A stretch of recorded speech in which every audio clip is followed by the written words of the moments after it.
Kərbala ki deyirlər, adı budur, qəm, qüssə, bəla, müsibət. Elə tarixəndə o yerlər elə olub. Və orada öz kitablarında gəlir. Hüseyn radiyallahu anhu deyir ki, əuzu billah, Allaha sığınıram kərb bu bəladan. Bu yerdən Allaha sığınıram. Yəni Hüseyn bu öz kitablarında gəlir. Hüseyn İbn Əlinin əuzu billah dediyi yerdir ora. Həmin torpaqlar.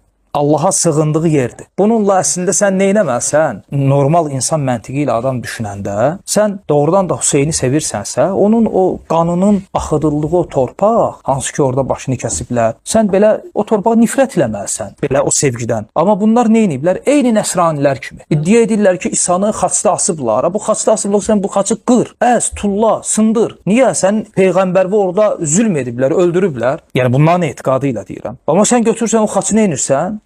Öpüb alnıva qorsan. Niyə? Sevmirsən İsa'nı.